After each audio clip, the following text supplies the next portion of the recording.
On Acoustic Tuesday, episode 34, we're going to look at some amazing guitarsenals, pick up some picks, get a grip on this whole Guitar Geek thing, and you're going to learn how to approach your first jam. All that and more right after this. If you believe that playing acoustic guitar is about sharing the joy of music with friends and family, not just mastering the technical side of playing, then this show is your dream come true. Every Tuesday morning, I give you my list of exciting Guitar Geek discoveries, gear, and new music so you can stay inspired to live your best acoustic life. I'm Tony Polecastro, and this is the Acoustic Tuesday Show. Guitar Geeks, unite. Welcome to Acoustic Tuesday, episode number 34. This is the show where you're going to learn about new acoustic guitar gear, discover acoustic artists, and get inspired to live your best acoustic life. As with all episodes of Acoustic Tuesday, I'm going to discuss 5 Guitar Geek items that need to be on your Guitar Geek radar. But first, a little Acoustic Tuesday tradition. Guitar Geek trivia. Here's your question. Which guitarist, born in 1938, not only toured with Johnny Cash, but also became a member of his house band for the Johnny Cash TV show after he returned from serving in the Army as a radio operator in the Panama Canal? Was it A, G.E. Smith, B, Bob Wooten, C, Norman Blake, D, Luther Perkins? Go ahead and take your best guess. And of course, later in the show, I will reveal the answer. Now, I would love to dive into the 5 Guitar Geek items that I have for you today, but first, let's meet the people that make Acoustic Tuesday possible, and it is none other than Sir Noah Jacob Heckman Jr., the first, and Levi Tequila Coahuila behind the computer. Gentlemen. Hi, Noah. How's it going up there? Levi, I'm good. How about down there? Pretty good. Pretty good. Is there any weather variance from, the attic versus it's a little warmer the basement? up where Noah's at. Is it? I think so. Okay. Yeah. So Hot air fantastic. rises.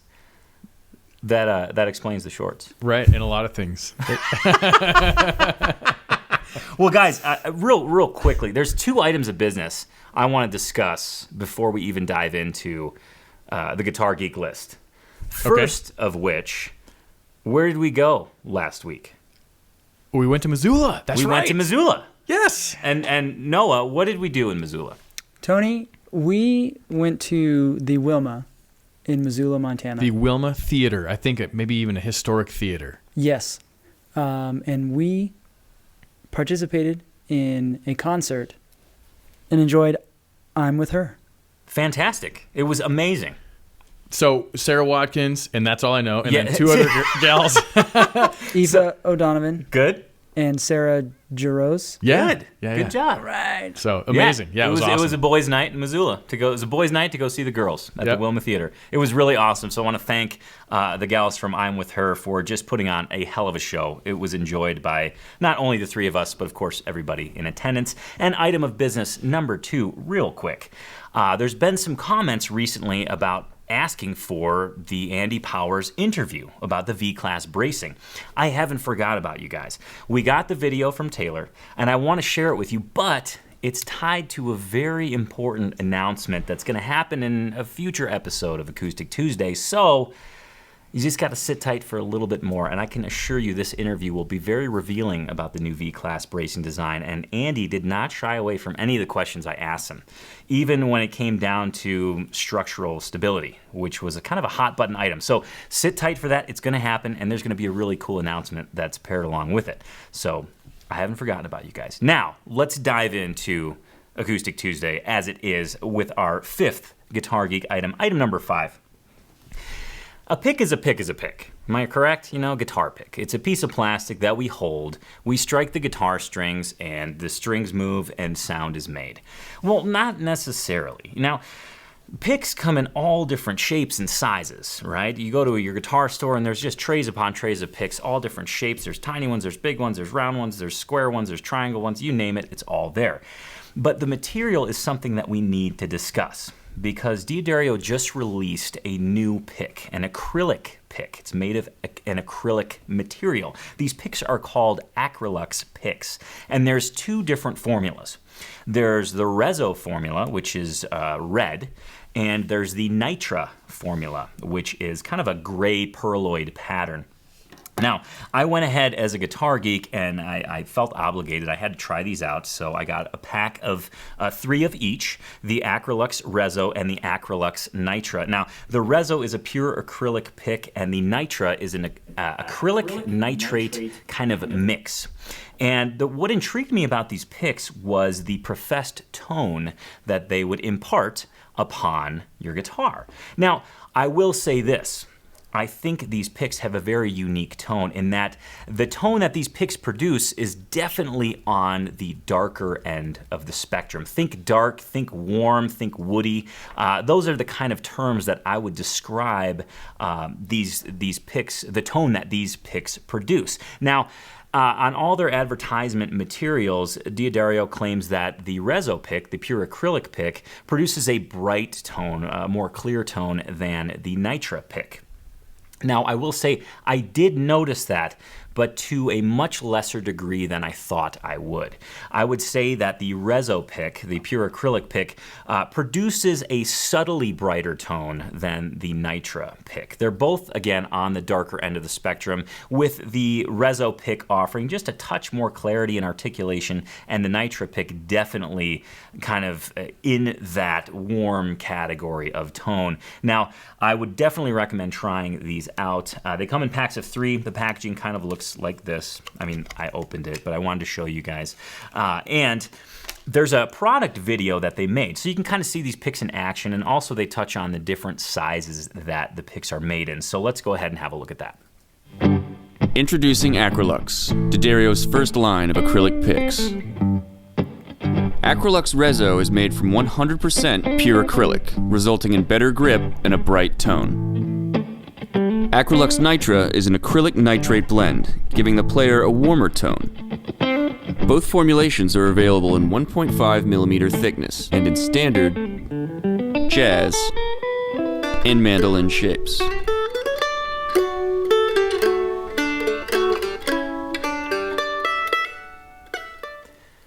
Now, one quick note on these picks, actually 2.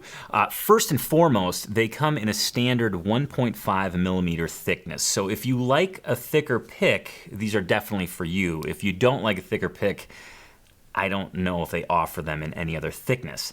The second thing I want to make clear here is that although they are 1.5mm thick, they're actually pretty flexible, which I think is why they are on that darker end of the tone spectrum. So make sure to check those out. I got mine, again, they come in packs of 3. I got the standard shape.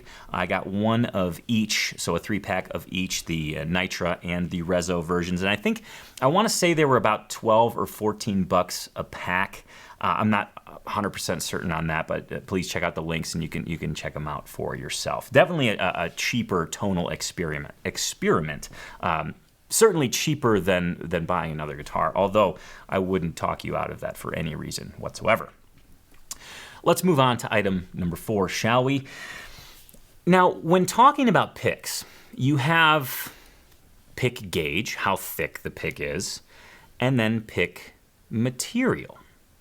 And I think what's interesting is we automatically equate a thicker pick with a stiffer feel, and a thinner pick with a little bit more floppy feel. It kind of gives when it hits the strings. So think of it this way. You know, you have your standard pick made out of Delrin, let's say. And if you get a thin gauge, it's kind of whippy. It has a very stringy sound. And if you get a thicker gauge, it's a little bit more thuddy, right? Because it doesn't give when it hits the strings. But here, I want you to think of this scenario. You have a 1mm thick Delrin pick and a 1mm thick Cattlebone pick. Okay, you've got these 2 picks sitting on the counter. Yes, they're the same thickness, however, the material dictates a much different stiffness. The Delrin pick will have more flex than the bone just because of the inherent stiffness of the material. Last week on Acoustic Tuesday, Andrew D., Acoustic Tuesday viewer, sent me some Tusk Picks, man-made Tusk Picks from the folks at Graphtech. Now, these picks, I will say this, he sent variety packs, different sizes, kind of a jazz shape and also a standard shape. And these picks, I was looking at the gauges after I opened them. They come in white packaging. It looks a lot like this. I was thinking to myself, you know, I don't know if I'm going to dig these because they're a lot thinner than what I'm used to. I'm used to a 2mm Dunlop Ultex pick. That's what I've played for years and years and years. And the thickest one I could find here was a 1.4mm. And I thought, that's going to be way too flexible. I'm not going to like it. And boy, was I surprised. And I think in my surprise, I discovered kind of the magic of Tusk Picks. Again, these are made by the company Graphtec. I believe they're in Canada. And these picks are pretty awesome. They come in 3 different materials. They have different tones. I call them materials. It's advertised as different tones. There's the bright tone, which is the white pick, the warm tone, which is kind of the tan pick, and the deep tone, which is the darker gray pick. And I thought, okay, really? Well, what are we dealing with here? Is this just marketing smoke and mirrors, or is this the real deal? And upon further research and playing with these, holy smokes. And the thing that really stuck out to me was, although these picks were thinner, now I tried a 1mm, the material is quite stiff. It has a real snappy feel through the string, and it produces a really clear and articulate tone. So if you're looking for a pick to brighten up the sound of your instrument, if you're looking for a pick that really snaps off the string, I would definitely try Tusk Picks. Now, I'm not sure of the price on these because they really range. You can get a variety pack with the different materials and different gauges, or if you know of the one that you want, you can get just a pack that is just that. But I want you to listen to something first. There's a video on their website. I'm not going to play it during the show because it's pretty lengthy, but you can check it out in the links. Which of course are available to you at acoustictuesdayshow.com.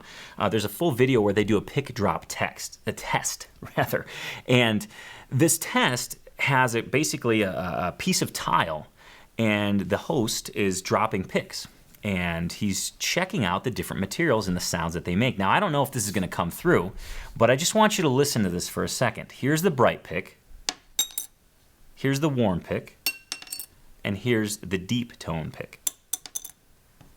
They sound radically different. And I can tell you that sound transfers over to the guitar. So I want to thank Andrew D. for sending me these picks to sample. I don't know if they will fully replace my Dunlop Ultex, but it is awesome to have those in kind of the tonal arsenal, especially if you're ever in the studio and you want to just pull a little bit more clarity, a little bit more richness out of your guitar. It's a great option. So thank you, Andrew D., and thank you to the folks at Graphtec for making these man-made Tusk picks. Really, really cool stuff to add to your pick collection, if you will. Now, I've got 3 more things to discuss today, and you're not going to want to miss the artists that I'm listening to this week because you're just not going to want to miss. But first, let's take a look in the mailbag. Now, the mailbag is pretty substantial, so let me go over a couple of the softball items first.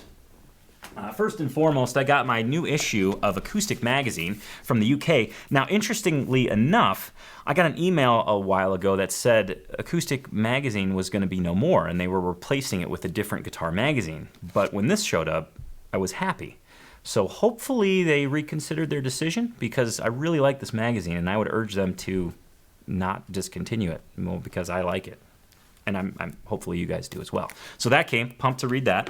My album, which I pre-ordered, The 1,000 Incarnations of the Rose, which I featured 2 weeks ago on Acoustic Tuesday episode 32, I believe, which is a really cool compilation of American primitive guitars. This is a really cool album. It's got a book in it.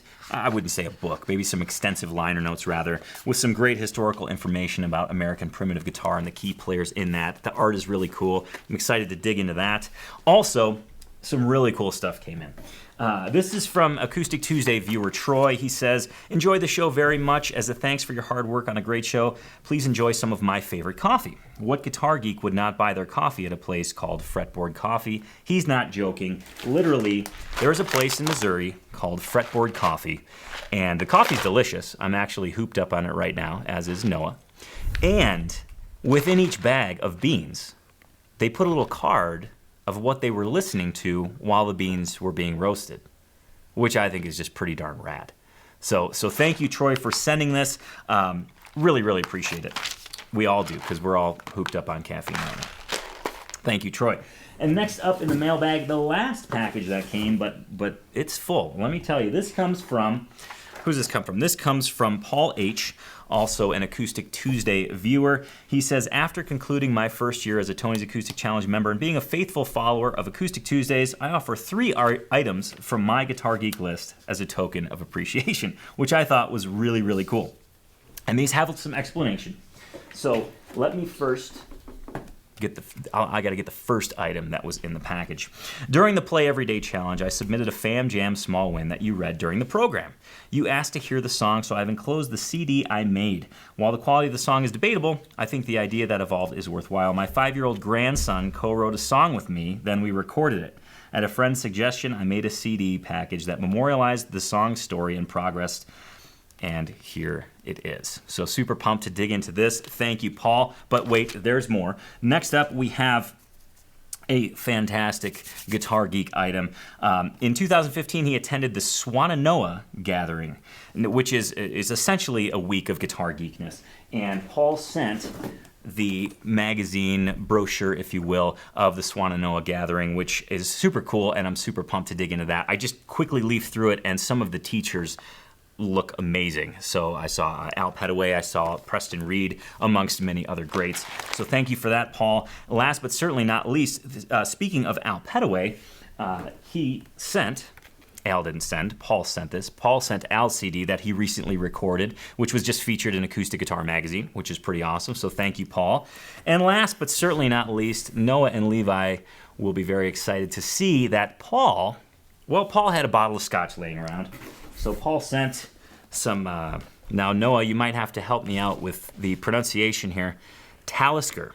This is a single malt Scotch whiskey. Ooh, nice. It's the Distiller's Edition, double matured in an Amoroso cask. Ooh. So thank you, Paul. Sounds delicious. I will enjoy the smiles on Levi and Noah's face as they consume this. And of course, Paul, appreciate your guitar geekness and watching the Acoustic Tuesday show. That is all for the mailbag. It was chocked full, so thank you to everyone who sent something in. That includes Amazon for sending me my pre-ordered album. I appreciate that. I think those guys might go a little underappreciated sometimes. Can we move on, guys? Can we move on? Yeah. Okay. We're rolling. Levi's giving me the lasso sign, which means I need to wrap it up. The sooner we get done, the sooner we can have a little taste. Exactly. Yeah, fair enough. So let's move on to item number 3, and that's what I'm listening to this week. Every so often, an artist comes along, singer-songwriter, that writes a song that literally rips your heart out, throws it in the street, kicks it down the street for, say, a quarter mile or so, and then gently picks that heart up and tries to place it back in your chest. Now, the artist I'm about to feature does that not only with one song, but 10 songs. And I'm talking about Benjamin Todd, formerly of the Lost Dog Street Band. Benjamin Todd, back in December 2017, released a solo album entitled I Will Rise. So before I say any more about Benjamin, let's first listen to his tune Using Again.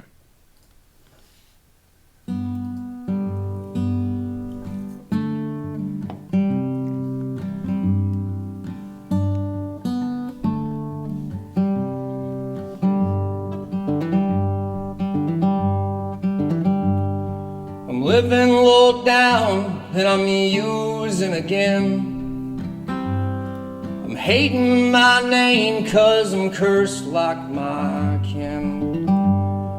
And if I should see you before I'm condemned, I hope you're deceived by the webs that I spin. I wish I was who I appeared, 'cause I despise the man in the mirror. I feel like we, as a Guitar Geek team, should be thanked for this discovery, because this wasn't a solo mission here. One of our very own Acoustic Tuesday viewers suggested it in the comments, and I went ahead and did a deep dive, and man, was I excited. First of all, the rawness in his songwriting, the rawness in his guitar playing, and his voice. His voice is unique, and there's this thing that I was trying to define it with Noah as I was prepping for the show. I'm not sure I can define it. It's like this this thing as he trails off on the end of a line that's like, it's almost Celtic infused. That was Noah's kind of guess. And it's just, it's signature, and it emotes so well. The album is super pure, start to finish. It's just him and a guitar, and just some really amazing songs. It's the type of album that you can hit play on, listen to everything, and when it goes to repeat, you're not reaching for the next album button, if that's a button. You want to stay on this album. It's just so, it's beautifully done. So I want to thank Benjamin Todd for creating such awesome music, and I want to recommend Benjamin Todd to all of you to check out. But there's more, okay? So his solo album is called I Will Rise. Again, that came out in December 2017, sorry. But he was part of the Lost Dog Street Band, may still be part of the Lost Dog Street Band, and they have 4 albums to the best of my knowledge. Rage and Tragedy, Sick Pup, Life's a Doggone Shame, and Homeward Bound. The artwork's really cool on those albums, but also his voice has those same characteristics in kind of a band format. So if you like a fuller sound, check those out, but I can assure you, you will not be disappointed by his album, his newest solo album, which is really, really stunning. Whitney's actually sick of hearing it. Every time we get in the car, I put it on. She's like, can we just listen to something different? And I'm like, no, we can't. And now you might think, well, Tone, you're recommending this artist, and you said Whitney's sick of it. Whitney has heard this album, I want to say, probably 100 times. So she's sick of it for good reason. She likes variety. I like to really dig deep, you know, as these guys know as well. I know. Now, I've got 2 more killer items. One that's going to help you out with your picking, and the other that's going to help you out at your very first jam, or just jams in general. But I want to visit Noah, Jacob Heckman Jr. the first, and discuss some small wins, shall we? We shall.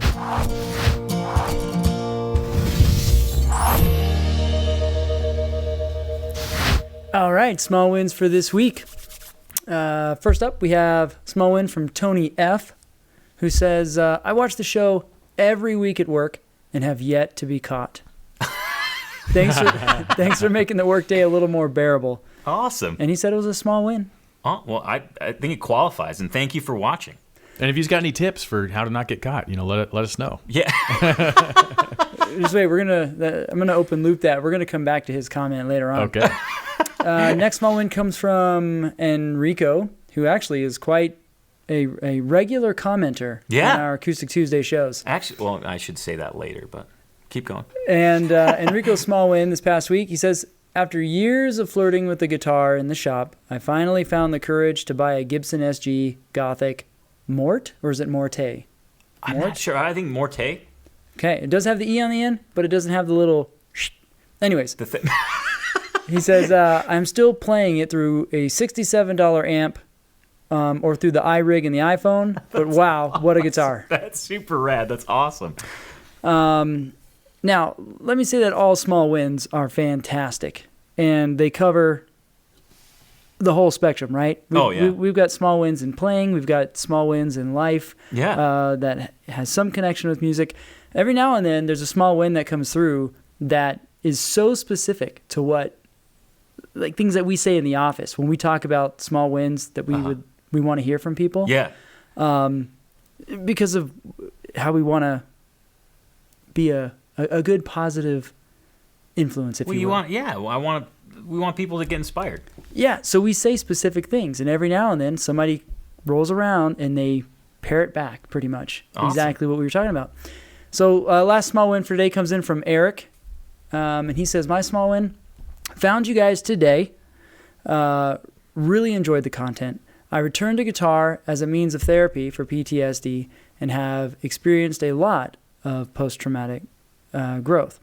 Awesome. I'm really looking forward to tuning in each week and learning even more. Great job, guys. Oh, man, thanks. Thanks for the comment. Welcome to Acoustic Tuesday. Yeah, that's Eric. Thank you, Eric. And that's our small wins for today, Tony. Awesome. You said we're coming back to Enrico? Yes. Okay. Yep. You're really open-looping me because I have no clue what you're about to do. Yeah, I'm opening the loop. You're opening the loop? Yes. To close at a later date and time? Correct. Later time? That's correct. It'll be during the show, right? You're Correct. not going to leave me hanging. I'm not going to leave you hanging. Okay. I certainly appreciate that. So thank you to everybody who left your small win. If you want your small win featured on an Acoustic Tuesday episode, it's really easy. In the comments below, just put hashtag small win and share your small win with us. As Noah mentioned, they are wide-ranging, whether you've been to an amazing concert and you want to share that. If you got a guitar, if you're coming back to the guitar, if the guitar's helped you enrich your life, share it with us via a small win. It's super easy, and it just really helps inspire us all to live our best acoustic life. Now let's move on to item number 2. As a guitarist, we deal with a lot of stuff. We constantly have to tune, strings break, we lose picks. I mean, lots of problems that come along with being a guitar geek, but one of the ones that is the biggest pain is when you're picking and your pick starts to move in your hand, right? It spins, it just feels weird. Like you start playing and it feels good, and then by the chorus of the song you're playing, all of a sudden the pick has spun and you can barely use it anymore. Well, there's a tool, an accessory. I'll call it an accessory. There's an accessory that I was just made aware of that I want to share with you. Last week it actually came in the mailbag, and the accessory is called Monster Grips. Okay, Monster Grips, what they are, they're these small silicone material little discs that you actually just stick on your pick. You can do it on one side or both sides, whatever your comfort level is. And they aid in making your pick stay put. Now, these came in, I had never heard about them before, and really I wasn't seeking them out because I feel like overall I have a pretty good grip on my pick. But I can't say that's always been the case, right? I've tried a lot of different things. I've tried violin rosin, which is very messy. It's sticky, but it's very messy, especially if you leave it in your guitar case. Don't do that. I've tried Gorilla Snot, which works to a degree, but also is very messy. And I've also tried the Cool brand picks. There's a pick brand out there, Cool, C-O-O-L, and they have these picks that have little sandpaper, I guess little pieces of sandpaper on the faces of them. And they're great right off the bat, but after you play with them for about, I don't know, half an hour, that starts to let go, and the pick becomes smooth again. But Monster Grips are entirely different, and I'm saying this because these arrived and I was very skeptical because there was a lot of claims made, okay? There was claims made about them being very grippy, and there was also claims made about it being washable, as if once you put it on your pick, if it got slippery or if it got full of gunk, you could wash it off. And I'm thinking, right, a sticker that you put on your pick, you just put it in water and it just comes off. And it stays grippy, right? In my head, I thought the sticker was just going to peel away, and it was just kind of, well, I thought it was a bold claim. So I had to test it out. So literally, these came in last week. I put one on each side of a Dunlop Altex pick, and I played guitar for about an hour. And then I proceeded to put my pick with the Monster Grips on it in my pocket, where lint lives, other picks, coins, things of that nature, and it stayed in my pocket for about a week. And yesterday, as I was preparing for the show, there was a cup of lukewarm coffee on my desk, well, on our desk. Noah and I share a desk. It's a long desk, it's not a tiny one. And I actually looked at the pick and I thought, I wonder if these are really, I wonder if this is cracked up to be, really grippy. So I threw the pick in the cup of coffee. I let it sit there for about an hour. I went and emptied it out, and then in our sink here, and then I poured some Gain liquid dish soap on it and washed it off. And holy smokes, all the claims are true. I'm not even kidding. The Monster Grips didn't come off the pick, and after cleaning it, it was grippy again. Now, I will say this, there's kind of an adjustment period for me. For me, it was more the thickness. Now, these are really thin, but I'm really sensitive because I get so used to things. So it took me a little bit of adjustment to get used to the surface on either end of the pick. But after that short adjustment period, the pick really did stay in place much better, and I did have that extra grip that the packaging promised. So I'm very excited to share these Monster Grips with you. Now, I want to make abundantly clear that they have a very cool video out there that is, dare I say, infomercially. Think of the infomercials for Tupperware where the lady opens the cabinet and like this tower of Tupperware falls on her. They did that same vibe, but an infomercial for the Monster Grips picks, which I think you'll enjoy, so I want you to watch it right now. Monster Grips. If you're tired of a slippery pick or having to play with only a specific brand, you are like the rest of us, and likely tried the sticky and messy stuff out there only to find it wasn't a clean solution. That is why we have made Monster Grips. Utilizing a patented silicone that provides the ultimate non-slip grip that isn't sticky and stays clean, we have applied it as a simple sticker. Surprisingly durable yet ultra thin, it is extremely comfortable and is certain to enhance your playing experience. While we had set out to make the most perfect pick grip solution, we discovered the enormous possibilities it inherently carried. Monster Grips are the perfect answer for guitar picks, drumsticks, effects pedals and equipment, woodwinds, brass instruments, and anything else your heart desires to give a non-slip grip. We put this in the hands of local musicians and they simply can't believe they ever played without it. Monster Grip's amazing properties allow you to hold the pick even more lightly, producing even better articulation while reducing fatigue. We have teamed up with the amazingly talented Matt Quistor, so be sure to check out the various offers. Thank you, and rock on. All right, so I hope you got a kick out of that as much as I did. I thought it was really funny. The duct tape scene was one of my favorites, as was the hugging of the musician who just received the Monster Grips. Now, they come in a little package like this. It's like a sticker sheet almost, and I want to say they're about $9 a sheet. I'm not 100% sure on that, but you can check either on their website or on the Amazon link. And that's a pretty inexpensive experiment in comparison to all the experiments that you can try on your guitar. So if you have a problem with your pick spinning or just overall grip on your pick, definitely check these out, and they might be for you. So those are Monster Grips. Now, I've got a really cool item coming up. However, we've got to visit Noah Jacob Heckman Jr. the first. And before we do so, I want to know what you think about the show so far. So in the comments below, please let us know what you think. Let us know where you're tuning in from. If you made a discovery during this show, let us know. If you want us to make a discovery, please share that as well. And without further ado, I'm going to reintroduce you to Sir Noah Jacob Heckman Jr. the first. He's going to give some shout-outs and some featured comments from last week's episode of Acoustic Tuesday. All right. Thanks for a wonderful introduction, Tony.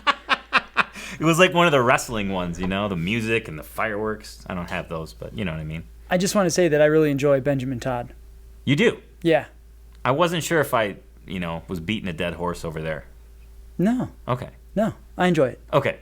Thank you. I appreciate you saying that. All right, some shout-outs to those who have tuned in to Acoustic Tuesday this past week.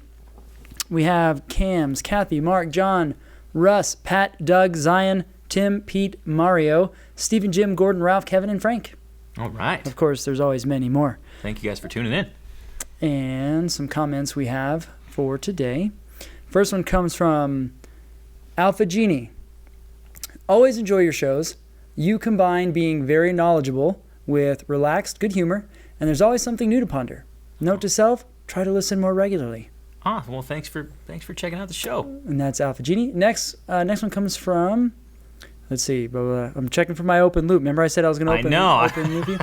Okay, so John, he commented and says, the Acoustic Tuesday show is something I really enjoy to catch each Tuesday evening. I catch the show while I eat dinner after work. Keep up the good show. The show has really motivated me to stay with learning guitar because I play bass. Doing great. First of all, John, there ain't nothing wrong with playing bass. It's true.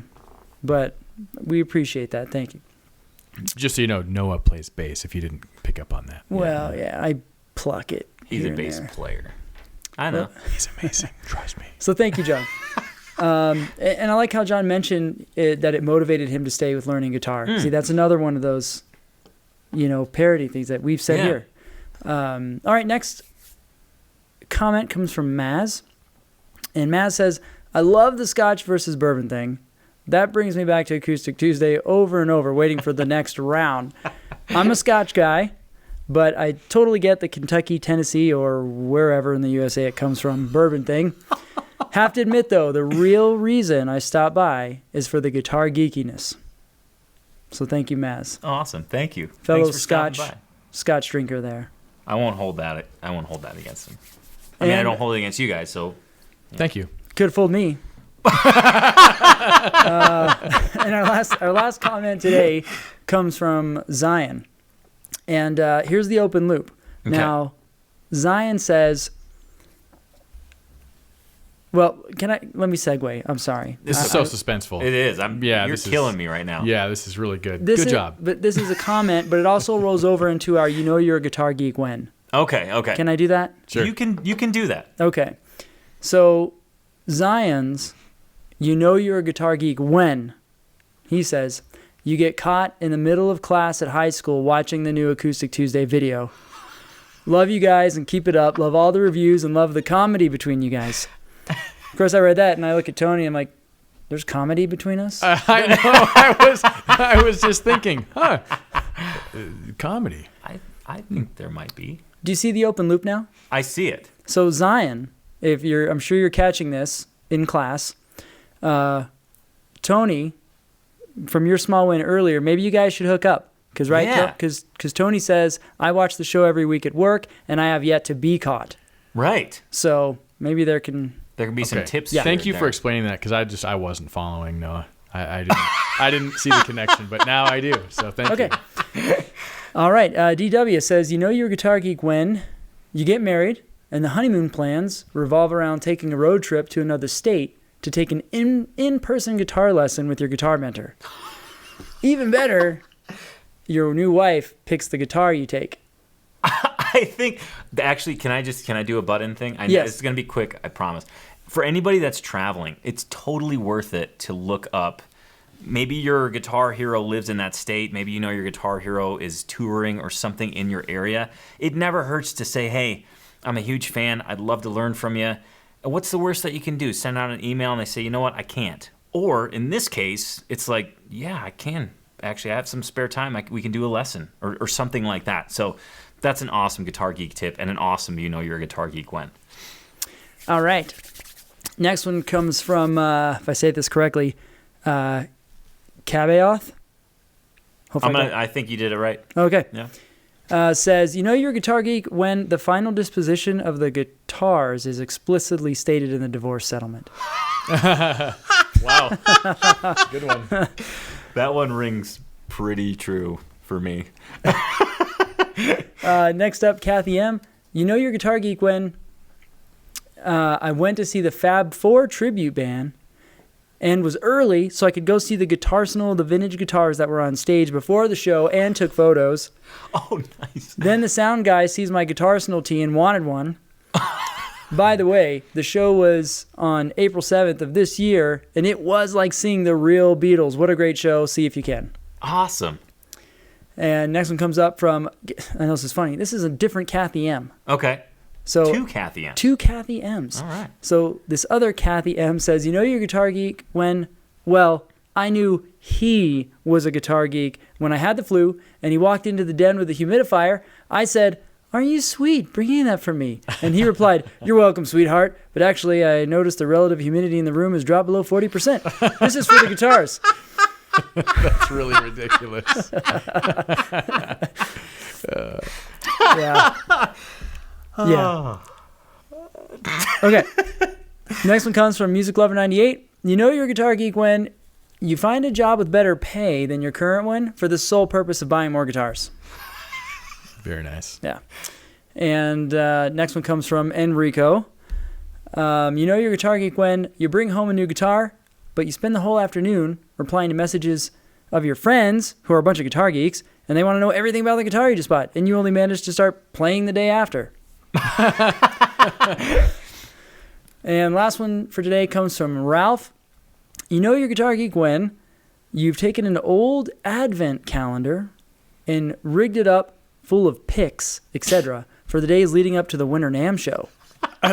That's good. And there is a PS, and he says that was a Scotch-infused idea. Hey, those types of ideas come, and when they come, you cannot deny them. You just have to go with it. That's a brilliant idea. Yeah. That's Scotch infusing things?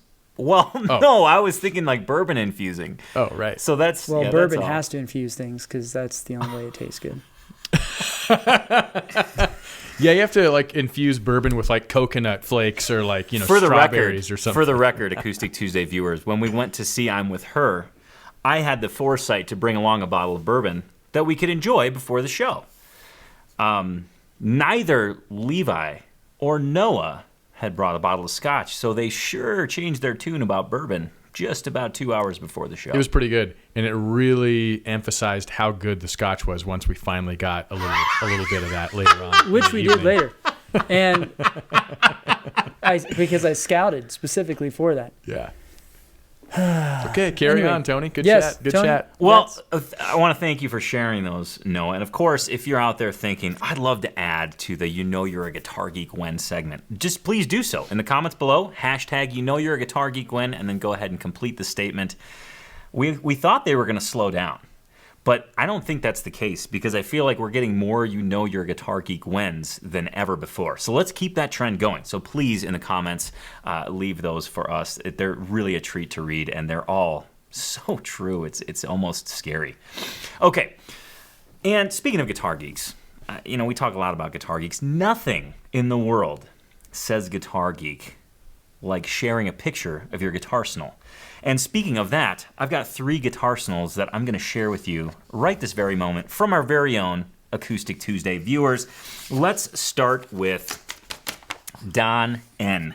Now, Don N is literally surrounded by guitars, and if he wasn't a guitar geek, I would be concerned that he was stuck and he couldn't get out, but I can assure you he found a way to get in and out without harming any of those instruments, and you're probably wondering what instruments those are. Well, on the top row, from left to right, we've got a whole gaggle of Martins. We've got a 000X CAE, a GPCPA 4 Rosewood, a 0015M. We also have a Madeira A30 MS from 1975, maybe, and some really cool stuff, a Guild M20 from 1965, very cool, and a Guild JF30 from 1993. On the bottom row, we've got more guitar geeky goodness. We've got a Martin D35, a 00018. Now here's where it starts to get really interesting. A Harmony Archtone from 1967, a Kalamazoo KG32 from 1941, a Kalamazoo KG21 from 1938, and a really cool Gretsch, 1938 rather, sorry, and a Gretsch Americana way out west from 2007. On the floor, in an elegantly crisscrossed pattern, is the Art & Lutherie Omni Parlor and a Recording King Dirty 30s Parlor. And he says, in signing off on his email, found a bunch of guitars that make me smile, but still looking for the one that will make me a brilliant guitarist. And I can answer that, Don. I'm still on the same search, as I think all of us guitar geeks are. So thank you for sharing your guitarsenal with us, Don. The guitarsenal shirt looks amazing on you, as does your collection of guitars. Let's move on to our next guitarsenal of the day from Josh C. Josh C. has lined the couch with guitars, which I very much appreciate. And he says, hey guys, Josh C. here with my guitarsenal, left to right on the couch. A Harmony Stella from, we're not sure when, but it was his father's, and he was born in 1941. Next to that is another Harmony guitar, which was his first guitar. It's from the late 70s, and he ordered that from Sears. Next to that, get this, it's a 1987 Cort Electric, which was his first electric, also ordered from Sears. Moving down the road, we've got a 2018 Zager, 2 Takaminis, and a 2003 Fender American Standard Telly.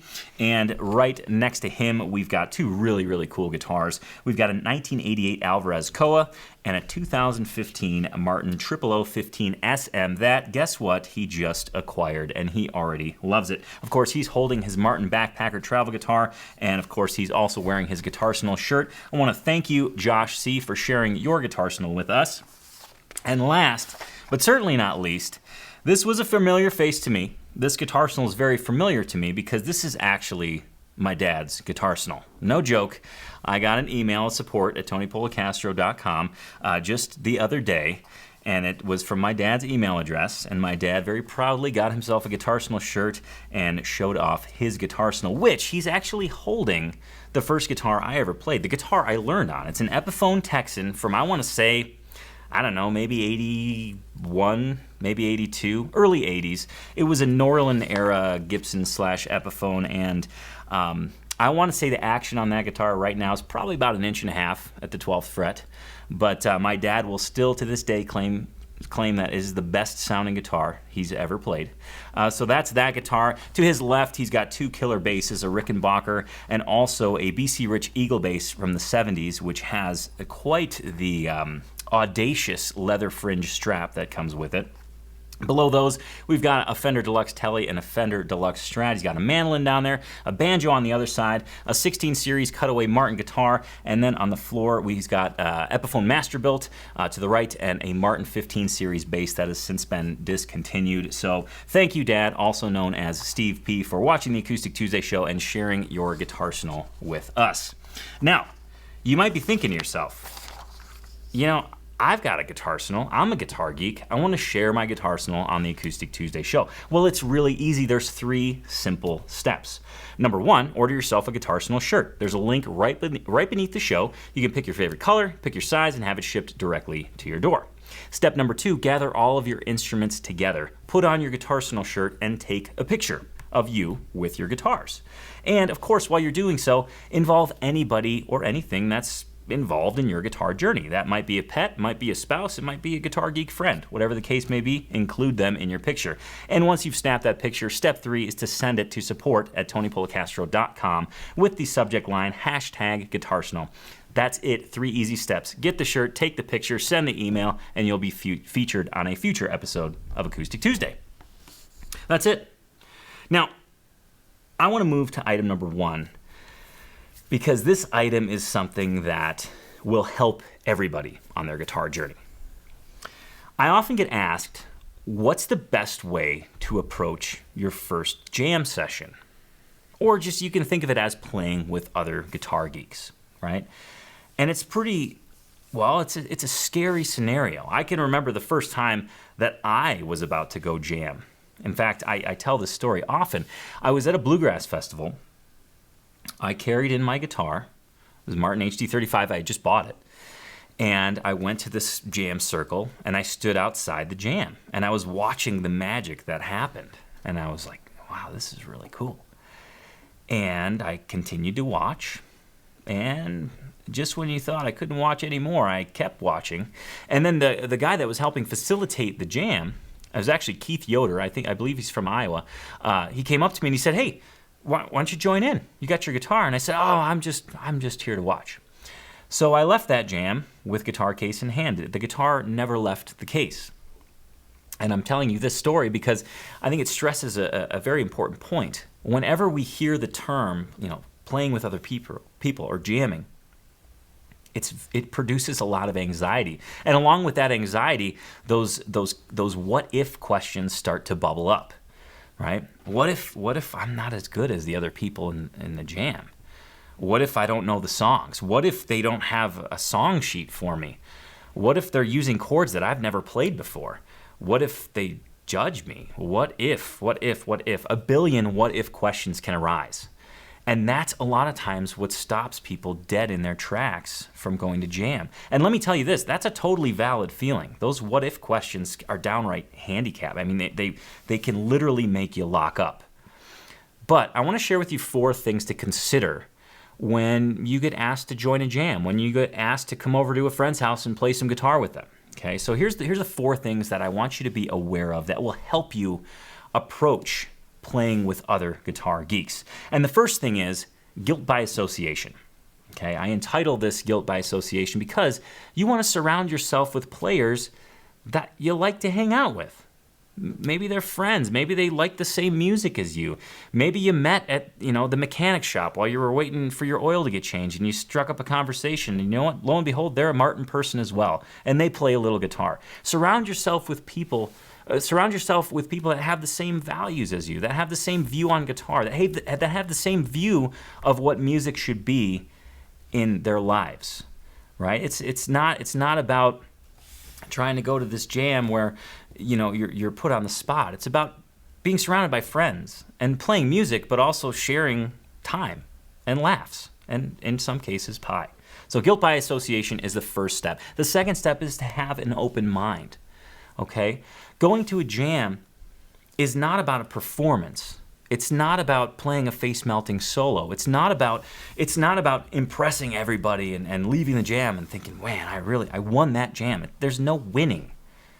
have an open mind and get prepared to learn so many lessons that are going to stick immediately, right? If you have an open mind, you can learn things from a jam. In fact, it's one of the best learning experiences. Some of the lessons that I personally have learned and that have stuck with me through and through, time and time again, are the ones that I learned in 5 minutes at a jam.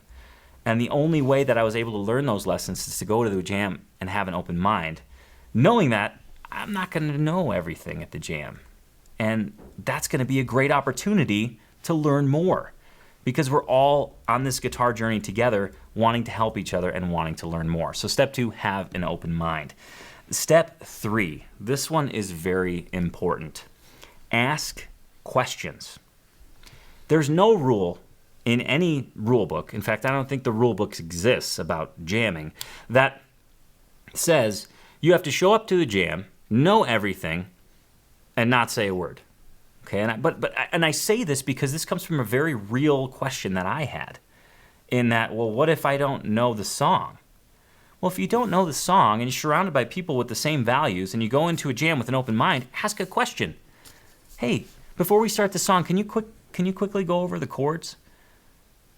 And I would say about 99.9% of the time, whomever's going to kick off the song is going to say, sure, yeah, it's really easy. The verse goes 1, 4, 5 or G, C, D, and the chorus is just stays on the 5 chord, just the D chord the whole time. So ask a question. After the song, if you're like, man, I got most of those chords, but there was that one chord you were changing to. What is that chord? That's an okay question to ask, and you know what? It's going to help you learn. So steps 2 and 3 really coincide. Have an open mind and ask questions if you don't know something. It's totally okay to ask questions, of course, at the appropriate time, not during the middle of a song. And step number 4, learn to communicate. I cannot stress this enough, because one of the hardest things to do is if you're playing with somebody that you've never played with before and you're trying to convey a musical idea, you can kind of point the guitar at them and say, well, I don't really know what I'm doing. I kind of do this thing, and then I do that for a little bit, and then I do this chord, this one, I call it the pretzel chord, and then I do this other one, that's the straight and line chord. That's communicating to in some degree, but I want you to be able to communicate clear. So I want you to learn some simple musical ideas. And I often refer to these musical ideas as the foundational 5. I want you to understand, I want you to learn what a key means. And when somebody identifies the key to a song, what that means for the chords that you'll likely encounter. I want you to understand when somebody says, hey, it's a 1, 4, 5. I want a little bell to go off in your head that says, hey, I kind of know what that means. And I want you to be able to use that same terminology back to help facilitate that musical conversation. And again, I call these things the foundational 5 because learning to communicate really can break down some walls, right? When you go to a jam, you may not know everybody there, and that's okay, but if you can communicate with them musically, it really helps facilitate the music making, and it actually helps facilitate the friendships that are made as well. So I want to make abundantly clear that I have a workshop coming up on April 23rd. It's a workshop that I go over the foundational 5. What are the foundational 5? Well, it's learning the musical alphabet, learning how to construct a major scale from any note, learning what a chord matrix is and how crucial that is to this very communication piece that I'm talking about, learning chord tonality, what makes a chord major or minor, and learning the caged system, which is a system of navigation around the fretboard so that you really never feel lost and you feel like you know where things are, even in the middle of the neck, which is kind of like no man's land. Okay, so this is a free workshop that's going to start on April 23rd, and I want you to be a part of it because nothing feels better than being able to hang out with friends, share laughs, share pie, and make some music. Okay, so again, the Foundational 5 workshop starts on April 23rd, and I want you to register for it. It's totally free, but you have to register so that you know when it is and where to go once it gets released. So go to fretwiz.com, where you'll be able to join the waitlist for Fretboard Wizard, which is a program. But this workshop is free. It leads up to that program, and it'll go over the Foundational 5. Again, just go to fretwiz.com, sign up for that waitlist, and the free workshop gets released on April 23rd. I know it's going to lead to a ton of light bulb moments that are going to help you in a big way on this very guitar journey that I described. If you've ever had that thought of, what if I don't know the chords? What if I don't know how the song goes? What if I'm not able to communicate? If you've ever had those questions, this workshop is for you. And if you've been to jams and you've heard those terms before, but they don't really resonate or mean anything to you at this present moment, this workshop is for you as well. So again, fretwiz.com. The free workshop gets released April 23rd. It's something I don't want you to miss, and I can guarantee you don't want to miss it because it's going to lead to a ton of light bulb moments. People have been through it before, and they said it's really, truly one of the best things they've ever done to educate themselves and learn this communication piece. Okay. Enough about that. We are almost done with Acoustic Tuesday, episode 34, but I mean, we have to take a sneak peek into next week, and one of the more important things, what the heck is the answer to your Guitar Geek trivia question? Well, let's first revisit the question. Your Guitar Geek trivia question was, which guitarist born in 1938 not only toured with Johnny Cash, but also became a member of his house band for the Johnny Cash TV show after he returned from serving in the Army as a radio operator in the Panama Canal? Was it A, G.E. Smith, B, Bob Wooten, C, Norman Blake, or D, Luther Perkins? Well, if you answered B, Norman Blake, you are correct. Blake returned from the Army in 1961 and moved to Nashville to become a studio musician. For 10 years, he toured and recorded with Johnny Cash and continued to play with Cash intermittently over the next 30. He was asked by Bob Dylan to play on his Nashville Skyline album, then became a member of the house band on the Johnny Cash TV show. After being a guest on the Johnny Cash show, Chris Christopherson hired Blake to tour with him. Blake also recorded with folk singer Joan Baez, and in 1971, he became a member of John Hartford's bluegrass band. Blake also played dobro on the 1972 album Will the Circle Be Unbroken by the Nitty Gritty Dirt Band. And the list of musical accomplishments goes on and on and on and on. And I also want to mention two albums that I didn't mention, the Blake and Rice album number 1 and the Blake and Rice album number 2, where it's literally Norman Blake and Tony Rice playing bluegrass tunes. And on the second album, Blake and Rice 2, they're joined by Doc Watson for a couple songs. Quite the amazing guitarist. Fun to listen to in a solo format, but also amazing to hear about his musical journey. It's pretty outstanding. Again, that's Norman Blake, and he is an acoustic all-star for sure.